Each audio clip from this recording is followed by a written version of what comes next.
여러분 반갑습니다. 정말 잘 때 할 수 있어.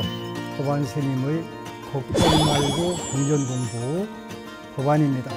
걱정 말고 경전 공부는 부처님 말씀을 올바로 알고 올바로 기도하고 쉽고 빠르게 성취하는 방법을 추구합니다.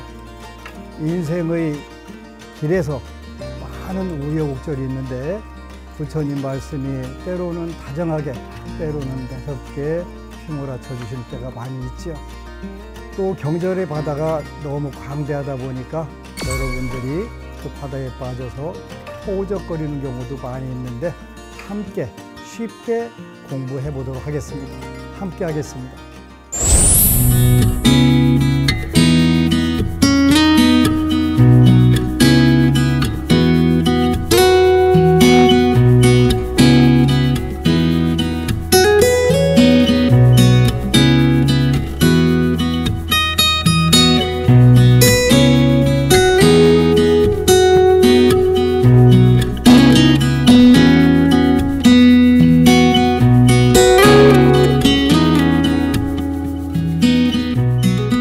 오늘 또 저번 시간에 이어서 지장경 본문을 함께 공부하도록 하겠습니다. 제1품이 도리전궁 신통품 이렇게 표현하는데 그 석가세존께서 열반에 드시기 전에 그 도리천에 계신 어머니를 위해서 법문하시려고 도리천에 가십니다. 그래서 거기에서 이제 법회를 하는데 우리가 일반적으로 그 모든 경전에는 부처님 말씀에는 그 원칙이 있는데 안한존자께서 석가세존께 그 여쭤봤어요. 앞으로 경전을 그 편집할 때 어떻게 할까요? 그랬더니 반드시 그 6가지 원칙을 기록을 해라 이렇게 말씀하셨네요. 그 6가지 원칙을 우리는 그 일반적으로 오늘날 말로 표현하면 육하 원칙이에요. 육하 원칙. 영어로는 그 OW1H인가요? 그죠? 이렇게 육하 원칙. 근데 요거를 이제 불교에서는 전문적으로 육성취 이렇게 표현해요. 육성취. 6가지 원칙을 갖추었다 이런 뜻이에요. 불교 모든 경전의 가장 중요한 부분들이에요. 이 부분이. 그래서 이 육성취는 이제 그 언제든지 이와 같이 나는 들었습니다. 이렇게 표현해요. 여러분들이 요즘은 남방불교 예불문이라든가 경전들을 많이 접할 수 있는데 애완매수땅 해갖고 애완매수땅이 이와 같이 나는 들었다 이런 뜻이에요. 그러니까 원래 뜻은 이와 같이 나는 들었다가 아니라 이와 같이 내 귀에는 들렸네. 내 귀에는 이렇게 들렸네. 이게 수동태로 이렇게 되어 있는 거예요. 요 한 구절이 불교에는 이단이다 정통 싸움이 없어진 거예요. 이거를 이와 같이를 우리가 그 신성취 그렇게 표현해요. 믿을 신자 신성취. 그러니까 부처님께 대한 무한한 신뢰. 요걸 상징하는 거 신성취. 나는 들었다. 들었다 하는 게 듣는 것은 들을 문자 써갖고 문성취 그렇게 해요. 여기 들을 문자예요. 문성취. 여기서 나는 안한존자예요. 참나냐 아니냐 이런 거 따지지 말고 여기서는 안한존자를 지칭하는 말씀이에요. 첫 번째는 신성취, 두 번째는 문성취. 한때, 어느 때. 세 번째는 그 때 시자 써갖고 시성취. 어느 때 들었다. 재밌는 거예요. 그 다음에 이제 네 번째는 어디서 누가 부처님께서 부처님은 설법 주니까 주인접자 써갖고 주성취 그러는 거예요. 주성취. 그 강의를 하신 그 법문을 하신 분이 그 석가세존께서 주성취 주인공 그 다음에 그 어디에서? 도리천에서. 그 다음에 이제 그 무엇을 설법하셨냐 했더니 어머니를 위해서 설법하셨다. 어머니를 위해서 설법하셨는데 시방의 한량없는 세계에서 이루 말할 수 없이 많은 부처님과 보살, 마살들이 모두 법회에 와서 찬탄하셨다. 중성취, 그 대중들이 모이셨네요. 중성취. 이렇게 해서 6가지를 반드시 적는 거예요. 요걸 안 적으면 오해가 생겨요.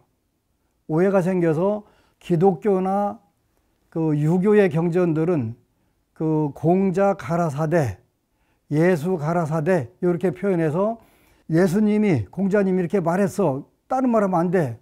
근데 불교는 내 귀에는 이렇게 들렸네. 최근에 그 보니까 그 사람들이 그 아무리 정확하게 대화를 얘기를 해도 이 귀라는 거하고 정신 구조가 자기가 듣고 싶은 소리만 딱 듣는 그런 기능이 있대요. 그게 일종의 질병에 해당한다고 하더라고요. 싫은 소리만 듣는 사람도 있고 좋은 소리만 듣는 것도 있는 거예요. 그래서 첫 번째 모든 경전에는 이 육성취라고 그래서 신문, 시주, 처중 이렇게 반드시 갖춰야 된다. 그래서 이제 도리천에서 그래서 이제 그 석가세존께서 열반에 들기 전에 도리천으로 올라가셔서 어머니를 위해서 법문을 하셨단 말이에요. 그래서 요 지장경을 불교의 효경 이렇게 표현해요. 효경. 그 어머니를 구제하기 위해서. 오늘은 여러분들하고 도리천에 대해서 좀 공부를 할 거예요. 지장경이 설해진 경이 설해진 곳이 도리천이에요. 그래서 지장경은 그 우리 지상에서 설해진 경전이 아니고 천상에서 설해진 경전인데 그 도리천이라는 곳은 어떤 곳이냐면 우리가 그 불교의 우주관에서 육도라고 하는 세계가 있는데 천상, 인간, 아수라, 지옥아기, 축생을 육도라고 해요. 그 중에서 천상세계도 3계층이 있는데 욕심이 존재하는 세계를 우리가 욕계천 이렇게 표현해요. 그리고 욕심이 존재하지 않지만 형태가 그 남아있는 세계를 우리가 색계천 이렇게 표현하고 그것조차 남아있지 않는 순수한 정신세계만 존재하는 세계를 무색계천 이렇게 표현해요. 그래서 이제 우리가 인간이 사는 세계를 사바세계라고 하는데 이 사바세계는 누가 그 창조를 했냐면 색계천에 그 광음천이라고 하는 데 계신 그 대범천이 창조를 하셨대요. 사바세계를요. 그래서 사바계주 대범천왕 이렇게 표현해요. 기세경에 나오는 거예요. 그리고 그 이 지구상에 있는 그 인간들 생명 존재는 누가 관장을 하냐면 그 도리천의 제석천왕이 관리를 하신대요. 그래서 지거세주 땅에 존재하는 모든 존재들의 주인은 제석천왕이다. 지거세주 제석천왕. 그리고 우리 불자들을 늘 그 어디를 가나 보호해 주신 분은 사대천왕. 사대천왕이 사천왕. 그래서 절 앞에 그 절문에 사천왕이 계시고 이렇게 쭉 나와 있잖아요. 그래서 이제 오늘은 이 그 도리천에 그 천주가 제석천왕인데 석가세존을 굉장히 많이 그 따라다니면서 보호를 해주세요. 성불 할 때도 제석천왕이 오셔가지고 그 마구니들을 커버해 주시고 법구경 이야기에 보면 그 많이 나와요. 근데 이제 그 제석천왕의 본래 이름이 사가천왕이에요. 사가천왕. 사가. 그 사가라는 뜻이 그 빨리어로 정성스러운 보시를 하는 사람 이런 뜻이네요. 정성스럽게 보시를 잘하는 사람, 올리는 자. 근데 이제 그 원래 이름은 그 마가다국 석가세존의 이전에 부처님이 그 가섭불이라고 하는 분이 계실 때 그때도 마가다국이 있었는데 마가다국에 그 사는 청년이었대요. 그래서 마가와라고 하는 청년이었는데 환경이 나쁜데 청소를 시작한 거예요. 동네 청소 놓고 다리를 놓고 광장을 만들고 또 같이 머물 수 있는 회관을 만들고 이런 선업을 짓는 거예요. 선업을 짓는데 그 동네 촌장이 보니까 그래 술이나 마시고 사냥해가지고 수렵해갖고 이렇게 놀지 그 왜 그러고 다니냐고 아무리 설득해도 말 안 듣는 거예요. 근데 이제 처음에 마가와라고 하는 청년 혼자 시작을 했는데 그 32명이 합세해가지고 환경 개선 운동, 오늘로 말하면 새마을 운동에다가 환경 보호 운동까지 한 거예요. 이렇게 하니까 그 촌장이 그 임금에게 그 모함을 해서 그 죽이게 해요. 임금은 별 생각 없이 그냥 그럼 걔들 다 33명 잡아다 죽여 했는데 그 죽이려고 하는데 그 멍석에다가 덮어가지고 코끼리한테 다 밟아 죽이게 했는데 코끼리들이 안 오는 거예요. 사형을 집행하려고 하는 분이 뭔가 이상하다고. 그래서 이제 이 친구들 데려다 물어보니까 사실은 그 환경 개선 운동, 그 환경 보존 운동을 잘 한 거예요. 그래서 이제 오히려 그 큰 상을 받고 코끼리를 선물을 받았대요. 그래서 이제 마가와라고 하는 청년이 7가지 원을 세워요. 살아있는 한 부모를 봉양하리라. 본인이 살아있는 한 부모를 지극하게 모시겠다. 두 번째는 연장자를 살아있는 한 연장자들, 노인과 연장자들을 공경하리라. 이런 원을 세웠네요. 세 번째는 부드럽게 말하리라. 네 번째는 험담하지 않으리라. 다섯 번째는 시기하지 않으리라. 여섯 번째는 진실만을 말하리라. 일곱 번째 화내지 않으리라. 만약 화가 일어나면 즉시 제거하리라. 다음에 혹시 재석천왕 되고 싶은 분 있으면 요 7가지를 서원하고 하세요. 다시 한번 읽어드리겠습니다. 첫 번째, 살아있는 한 부모를 봉양하리라. 두 번째, 살아있는 한 연장자를 공경하리라. 세 번째, 부드럽게 말하리라. 네 번째, 험담하지 않으리라. 다섯 번째, 시기하지 않으리라. 여섯 번째, 진실만을 말하리라. 일곱 번째, 화내지 않으리라. 만약 화가 일어나면 즉시 제거하리라. 요 원을 7개를 실천을 했대요. 그래가지고 이분들이 죽어가면서 제석천에 가서 33명이 태어난 거예요. 근데 원래 제석천에 있던 원주민들은 그 아수라라고 하는 그런 종이었더라고요. 아수라. 그 도리천의 원주민이 아수라인데 새로 복을 더 많이 진 사람들이 33이 천신으로 온 거예요. 그래서 이제 아수라가 환영잔치를 했네요. 근데 환영잔치가 그 천상에 있는 감노주라고 하는 거를 그 내놓고서 마시라고 하는데 요 마가와라고 하는 분은 그 5계를 워낙 철저하게 지키는 분이라 술 안 마시는 거예요. 그리고 32사람에게도 술을 마시지 말라고 그랬더니 이 아수라들이 지들끼리 그 술 다 마시고 취해가지고 난리를 친 거예요. 그래서 요 친구들 아수라를 전부 들여다가 바다에다 다 떨어뜨렸대요. 아수라들도 도리천에 살 만한 복력이 있어서 바다에 안 떨어지고 사천왕천 거기로 다운됐네요. 그 사천왕천은 우리의 6개 육천 중에 첫 번째잖아요. 두 번째가 도리천이잖아요. 사천왕천으로 떨어진 거예요. 예경지송이라고 하는 책에 보면 그 깃발경이라는 경이 있는데 거기에 보면 아수라들하고 그 제석천왕하고 그 전쟁하는 이야기가 나와요. 도리천에 가기 전에 이 마가와가 부인이 4명이 있었대요. 부인이 4명이 있었는데 그 이름이 수난다, 수찢다, 수담마, 수자타. 이렇게 이제 그 수는 그 한문으로 하면 착한 서자 선이라고 돼요. 수난다, 수찌따, 수담마, 수자타. 지상에 있을 때 열심히 기도하고 공덕을 세 부위는 짓는데 그 네 번째 수자타, 수자타 많이 들어봤잖아요.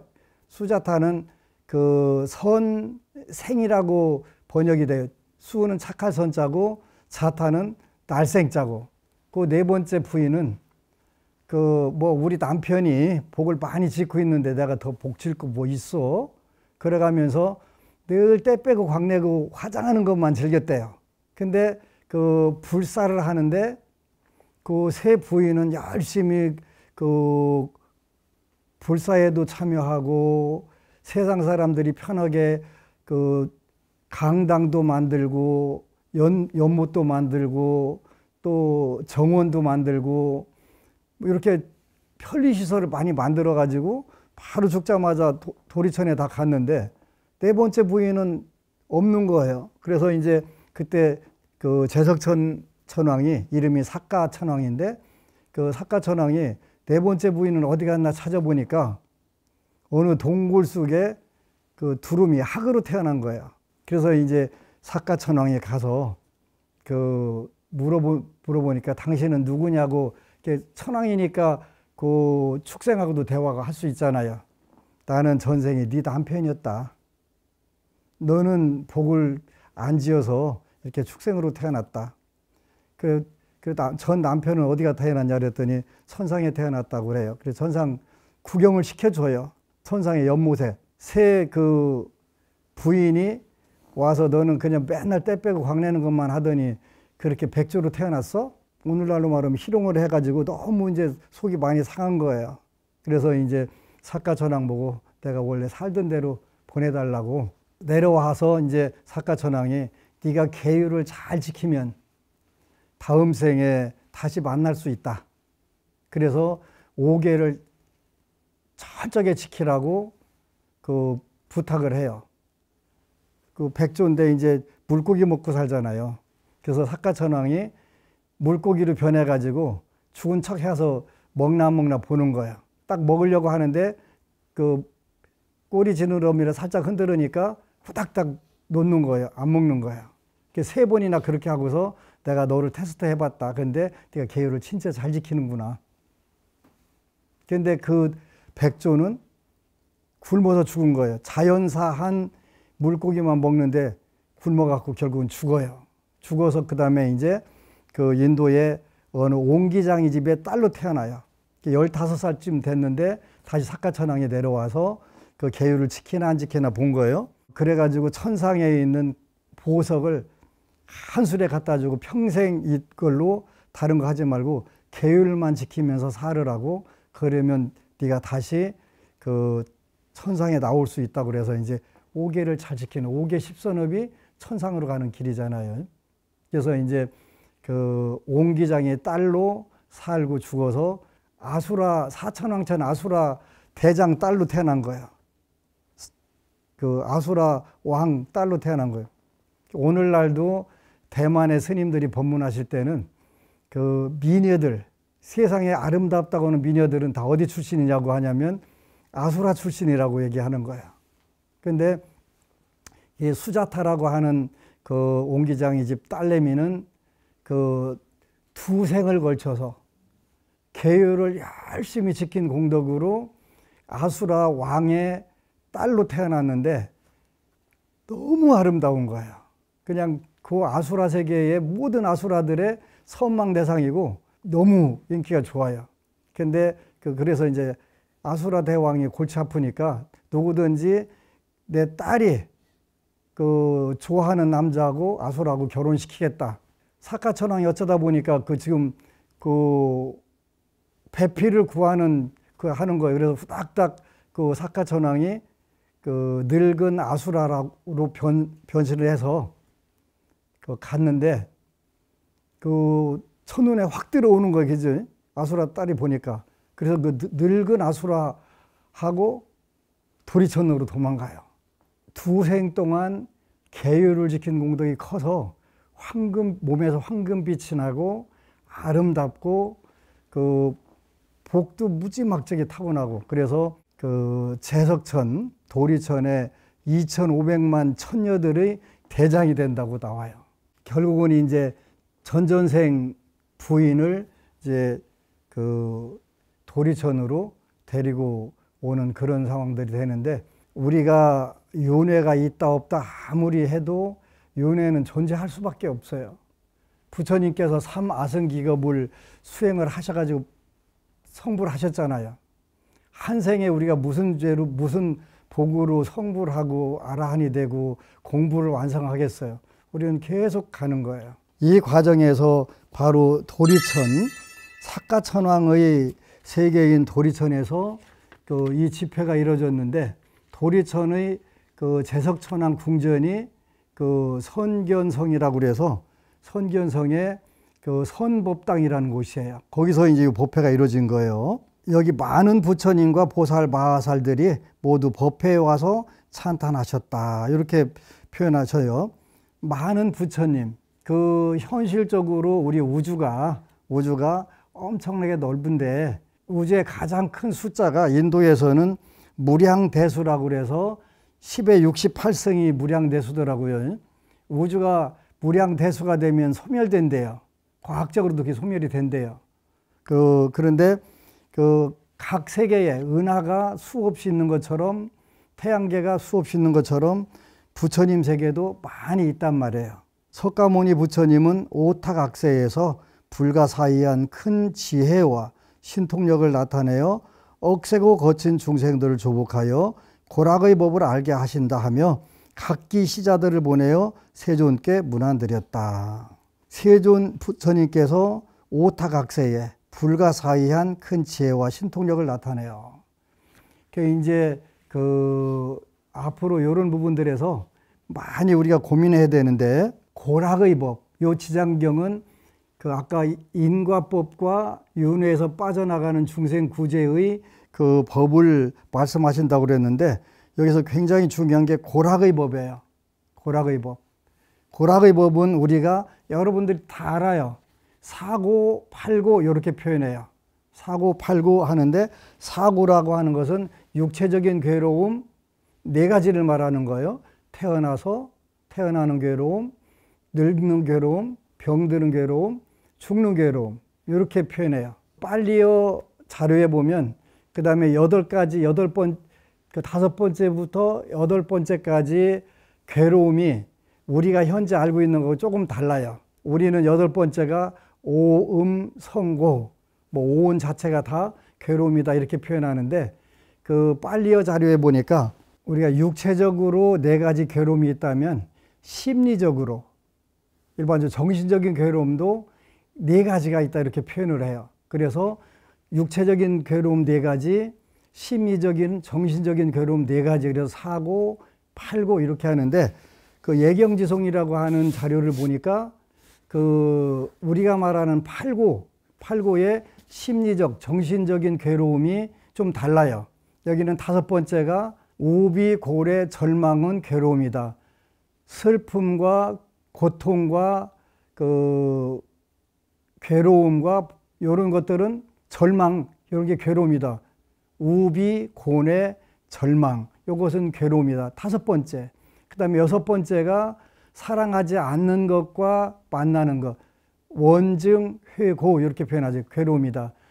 7번째가 사랑하는 것과 이별하는 것이, 헤어지는 것이 괴로움이다. 8번째는 구하는 것을 얻지 못하는 것이 괴로움이다. 그 8개 합쳐가지고 오음성고라고 한다. 그러니까 우리가 팔고는 빨리어 경전 근거에 해서 고쳐야 돼요.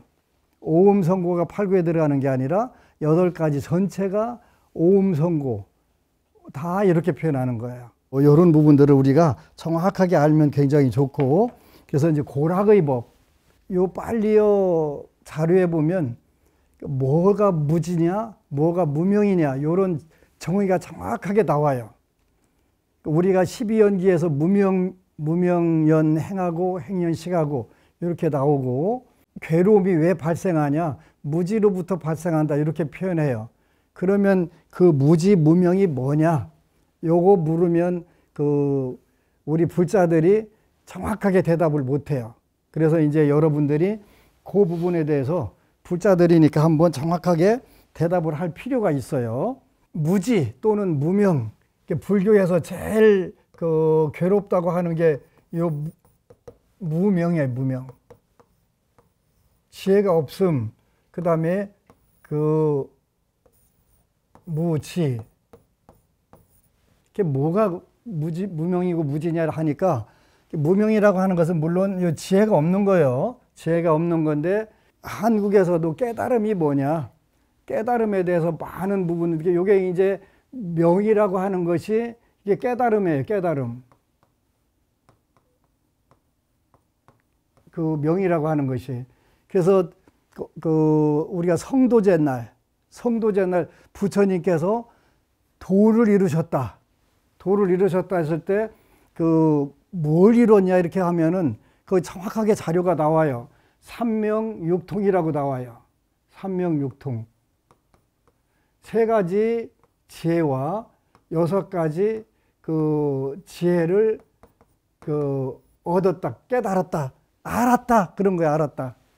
이게 삼명육통, 깨달음이라고 하는 것은, 그렇게 석가세존이 성도제일 날 깨달았던 것은 삼명육통인데, 요 명이라고 하는 게 뭐냐?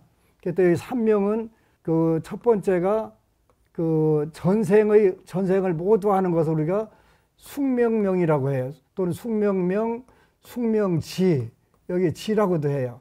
지혜지자 써가지고요. 지혜지자 써갖고, 그 다음에 두 번째가 천안명, 세 번째가 누진명이에요. 누진명. 요 3가지를 알았다. 이거 지혜라고 하는 거 지혜예요. 지혜. 그러니까 부처님이 성도제 날 깨달은 것은 요 3가지하고 여기 육통이 여기다가 요 더하게 해가지고 4, 5, 6번도 되지. 천이통. 이건 귀로 들을 수 있는 거. 그 다음에 다른 사람들의 마음을 알 수 있는 타심통. 그 다음에 어디나 갈 수 있는 신족통. 그러니까 석가세존은 도리천에 가셔서 법문을 하셨네요. 뭘로? 신족통으로. 어디든 다 가실 수 있게 신족통으로. 그래서 빨리어 경전의 명이라고 하는 것은 사성제를 아는 것이 명이 되는 거예요. 요걸 통해서, 사성제를 통해서만 요 세계로 들어갈 수 있으니까 삼명육통의 세계로 들어갈 수 있단 말이에요. 그래서 사성제가 뭐예요? 괴로움에 대해서 모르면 무지한 거다. 괴로움이 왜 발생하는지 모르는 그것이 무명이고 무지다. 그리고 모든 불자들이 그것까지만 알아요. 이게 한국 불교의 문제예요. 괴로움의 진리는 불교 아닌데도 다 있어요. 괴로움의 진리가 중요한 게 아니라 거기서부터 이제 문제가 되는 거예요. 괴로울 고자인데, 괴로움에 대해서 아는 거예요. 조금 아까 얘기한, 여러분들에게 얘기해 준 사고 팔고, 요게 괴로움이잖아요. 대표적인 괴로움이에요. 그리고 이 괴로움이 왜 생겼냐, 그걸 우리가 집성제라고 해요. 기회가 되면 이제 사성제에 대해서도 좀 더 세밀하게 설명을 해드릴 거예요. 그 다음에 제일 중요한 거니까, 불교에서 사성제보다 더 중요한 건 없어요. 그 다음에 요거를 전부 모든 괴로움을 소멸된 거를 멸성제라고 그래요. 모든 괴로움을 다 소멸했다? 열반의 세계를 말하는 거예요. 열반의 세계요. 그 다음에 요 열반의 세계로 이르는 길이 있다. 그걸 우리가 도성제 이렇게 표현한단 말이에요. 요게 불교에서 가장 중요한 법보에 들어가는 거예요. 요걸 우리가 불법성할 때 법의 보배다. 법의 보배는 요 멸성제와 도성제, 요게 법보가 들어가는 거예요. 여기는 고집은 법보에 들어가는 게 아니에요. 요 다른 종교에도 얼마든지 있잖아요. 그러니까 여기 요 괴로움을 완전히 소멸하고 또 소멸하는 길, 요게 이제 이 도성제는 대표적인 게 37도품이지요. 이런 식으로 작용을 하는 거예요. 요 고락의 법을 모르는 것이 무명이고 무지다. 무명이고 무지다. 이걸 꼭 무명이 뭐냐 그러면 사성제를 원칙적으로 정확하게 모르는 게 무명이다. 사성제를 모르는 것이 무지다. 이렇게 우리가 기억을 해야 돼요. 이제 고락의 법이 바로 무엇에 의해서 형성되냐면 업에 의해서 형성이 돼요. 이 부분들을 이제 우리가 열심히 공부를 해서 고락이 어떻게 해서 일어나는지 이 부분들을 이제 공부하고 나서 이때 열애께서 웃으며 백천만억 대광명운을 놓으시니, 여기는 이제 광명운이 10종류의 광명운이 와요. 요 10종류의 광명운은 지장보살님의 위실력을 설명하기 위해서 부처님께서 바라시는 거예요. 그래서 장엄, 보니까 대원만 광명운, 대자비 광명운, 대지혜 광명운, 대반야 광명운, 대삼매 광명운, 대길상 광명운, 대복덕 광명운, 대공덕 광명운, 대귀 광명운, 대찬탄 광명운이었다. 오직 부처님께만 붙일 수 있는 부분들이에요. 이루 헤아릴 수 없이 많은 광명운을 놓으시고 또 갖가지 미묘한 음성을 내시니 이른바 보시바라밀, 육바라밀하고 또 각종 부처님 법을 소리로 표현을 하셨고요. 이러한 말로 다 할 수 없는 음성을 내시니 사바세계와 타방국토에 있는 무량억의 천신과 용, 귀신들도 도류천궁에 모였다. 사바세계와 타방국토에 있는 무량억의 천신과 용, 귀신들, 이분들을 일반적으로 뭐라고 해요? 천룡팔부. 불교에서는 이분들을 수호신이라고 표현을 해요. 우리가 불교를 믿는 것은 삼보에, 불법성 삼보에 귀하고 천룡팔부 요분들은 전부 다 불자들, 부처님 법을 수호하기로 서원을 세우셨던 그런 분들이라서 우리가 수호신, 남방불교 예불문에 가면 천신의 초대해가지고 천신들께 기도를 해요. 수호신이라고 해서 다 받아들여요. 그래서 이제 요 분들이 쭉 나오네요. 이들은 이른바 사천왕천부터 색구경천, 마해수라천, 비상비비상천천. 일반적으로 불교에서는 요 하늘 세계를 세 개로 구분하는데, 첫 번째는 제일 밑에서 보면은 욕계천이라고 하는 데가 있어요. 욕계천 여기 나오네요. 사천왕천, 도리천, 수염마천, 도솔타천, 화락천, 타화자재천, 여기까지가 6개예요. 육욕천이라고 하고 욕계천이라고 해요. 하늘이 평지로 되어 있는 게 아니라 위아래로 되어 있어요. 그래가지고 요 욕계천이고, 그 다음에 색계천인데, 여기 나오는데, 범중천, 범보천, 대범천. 여기 이제 요게 여기서부터 어디까지냐면 색구경천까지가 색계 18층 천이에요. 18층 천. 18층 천인데, 여기는 엄식천, 무량엄식천, 엄식과실천이 원래 여기에 18층 천에 들어가 있지 않아요. 근데 세 개가 더 들어가 있어요. 그래서 18층 천이 더 되는데, 요 색계층은 18층 천이고, 중국에서는 18층 천이라고 하고, 티베트에서는 17층 천이라고 하더라고요. 인도 계통은 17층이라고 그래요. 여기 지장경에 나오는 무상천 때문에 그래요. 무상천.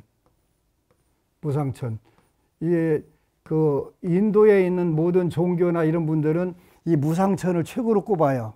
그래서 무상천인데, 티베트 인도 산스크리트 불교에서는 17층 천으로 해서 이 무상천이 들어가 있지 않더라고요. 그리고 이제 극락세계가 어디 있냐 이렇게 물으면 잘 모르잖아요. 어디에 있냐면 여기 있어요. 여기 11쪽의 둘째 줄에 색구경천, 그 꼭대기에 있는, 그 위에 있는 색이니까 색계의 구경, 꼭대기에 있는 하늘이다. 색구경천. 요 꼭대기에 극락이 있다. 극락이 있다. 이렇게 나와 있어요. 그죠? 그게 극락이 어디 있냐? 색구경천 꼭대기에 있다. 이렇게 여러분들이 아셔야 돼요. 그리고 여기에는 이제 많은 그 신들의 이름들이 많이 나오고 귀황들도 많이 나오고 여러 가지가 많이 나와요. 부처님 법은 단순하게 인간만을 구제하는 게 아니라 육도에 있는 모든 중생들이 그 구제의 대상이 된다, 그런 뜻이에요. 그래서 귀황들 그렇게 되는데, 대승경전에는 그 일품 11절에 보니까 그때 석가모니 부처님께서 문수사리 법왕자 보살 마살에게 말씀하셨다. 그대는 이 모든 부처님과 보살 천룡 귀신과 이 세계와 저 세계, 이 국토와 다른 국토로부터 와서 도리천에 모인 대중들을 알 수 있겠는가. 문수사리가 말씀드렸다. 세존이시여 저의 실력으로는 천겁을 헤아리더라도 알 수 없습니다. 부처님께서 문수사리에게 말씀하셨다. 내가 불안으로도 다 헤아리지 못하겠으니 그들은 모두 지장보살이 오랜 세월 동안 이미 제도했거나 지금 제도 중이거나 앞으로 제도할 이들이며 이미 성취시켰거나 지금 성취 중이거나 앞으로 성취시킬 이들이니라. 이런 구절들 이제 앞으로 다시 그러면 그 사성육범에 대해서는 다음 시간에 다시 자세히 한 번 더 언급하도록 하겠습니다.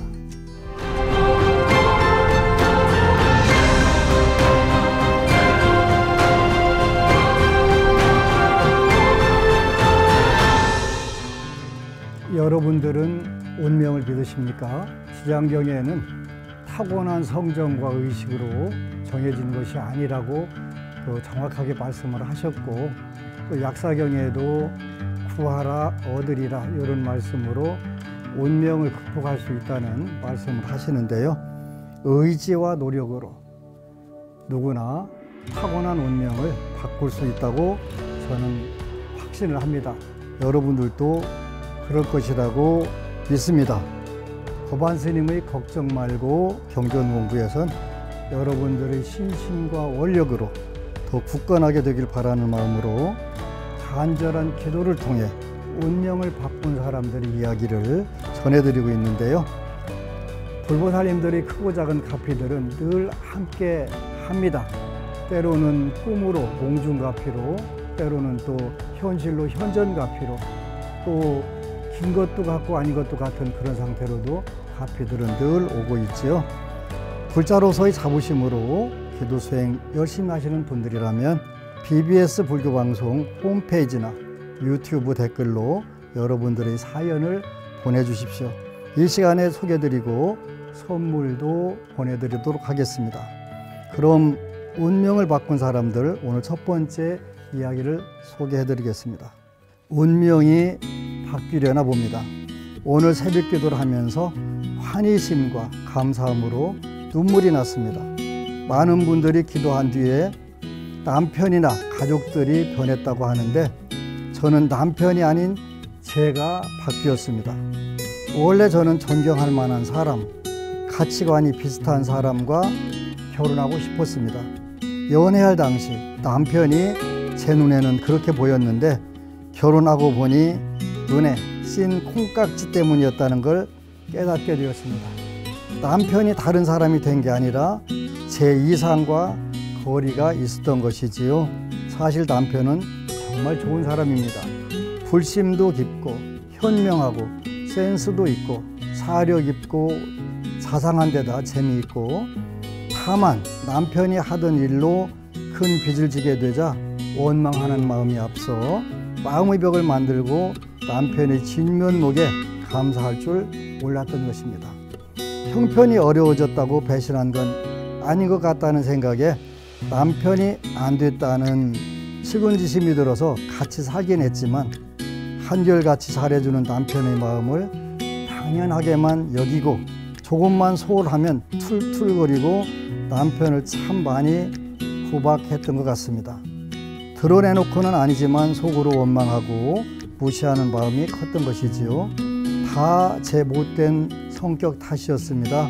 요즘 들어 부쩍 남편한테 고맙고 남편이 큰 사람으로 느껴지고 남편이 보살님인데 여태 그걸 모르고 건방을 떨었구나 하는 생각이 들더니 며칠 전엔 남편한테 저도 모르게 당신이 내 남편이라 자랑스럽고 고마워라고 말했습니다. 제 입에서 그런 말이 나올 줄 상상도 못했는데 불보살님의 가피가 분명한 것 같습니다. 뒤늦게 알았는데 남편이 아들에게 엄마 기도한 뒤로 화를 안 낸다 하며 신기했다더군요. 조금씩이지만 성격이 바뀌어가니 운명도 당연히 바뀌겠지요.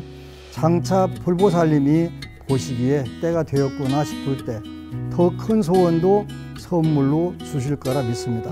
그리고 이건 여담인데 요 며칠 얼굴이 너무 건조하다 싶었는데 수분 마스크팩이 선물로 들어왔습니다. 부처님이 보내주셨나 봅니다. 부처님, 지장보살님, 보반스님 정말 감사합니다. 그렇습니다. 많은 분들이 내가 아닌 상대방을 변화시키려고 애를 씁니다. 그건 애시당초 쉽지 않은 불가능한 일인데 말입니다. 불교에서 부처님께서 말씀하시는 것은 내가 바뀌면 그 환경이 당연히 바뀐다. 그래서 유마경에 보면은 심청정즉 불국토정, 내 마음이 맑고 밝아지니까 세상 사는 환경 자체가 따라서 청정해지더라, 이런 말씀이거든요. 우리 법우님 진심으로 감사드리고 그 귀하게 얻은 인간몸, 귀하게 만난 인연들 금생에 천상락되고 극락되시기를 축원합니다. 고맙습니다.